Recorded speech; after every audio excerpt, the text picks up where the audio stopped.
పిచ్చన్న జగన్ అంటే ఆ ప్రాణాలు ఇచ్చేస్తాం. జగన్ అంటే ఏమనుకుంటున్నావు? జనం కోసం మంచి చేయాలనే తాపత్రయం ఎంతమందికి ఉంటదన్నా?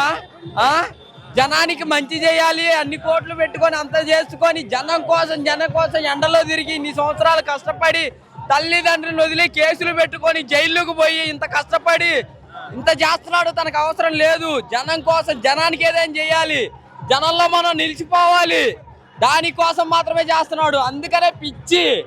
మరి పవన్ కళ్యాణ్ గారు నేను జనం కోసం వచ్చాను, మీకోసం నాకు 2 కోట్లు వదిలిపెట్టి మీకోసం వచ్చాను. జనం కోసం వచ్చావు. నువ్వు జనంతో ఉండేది పోయి చంద్రబాబు నువ్వు జనంతో ఉండేది. వాడి గుడిస్తే నీకు ఎవడేస్తాడు? పోయి అన్న ఉండిపో. ఏ వ్యూహం కాదు.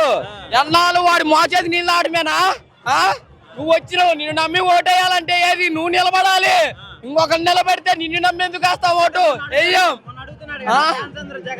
సినిమా అంటే మేము ఫ్లెక్సీలు కడతాం, ఆడనే ఉంటాం. కానీ ఓటు అంటే ఏమో ఎందుకు వేస్తాం? వెయ్యం. అది నీకేమో వేస్తావు. నువ్వే నిలబడుకోండి. ఇంకొకరు కోటేయమంటే ఎందుకు వేస్తాం? వెయ్యగా. మేము పిచ్చోళ్ళమా? కాదుగా. మరి ఇప్పుడు ఎంతో మంది ఆయన నమ్ముకొని చాలా మంది నిలబడ్డారు. ఇప్పుడు టీడీపీకి ఆ సీట్లు ఇవ్వడం వల్ల జనసేన అభ్యర్థులు అందరూ మరి ఇంకంతేగా. ఆయన నమ్ముకొని రాష్ట్రం మొత్తం ఉన్న నాయకులందరూ అన్యాయం అయిపోయినట్టేగా. ఆ 24 స్టేట్లో కాదు, ఈ 24 స్టేట్లో తెలుగుదేశం వాళ్ళు కానీ అన్యాయం అయిపోయినట్టేగా. వాళ్ళందరికీ అన్యాయం జరిగినట్టేగా. మరి మొత్తానికి 175 స్థానాలలో నీకెన్నో వస్తాయని నమ్మకం? Why not 175? Why not? అంతే, తగ్గేదేలే. గొప్పంగా తగ్గేది అసలు ముందు కుప్పమే. ఫస్ట్ సీట్ కుప్పమే, కుప్పం తర్వాత పులివెందుల.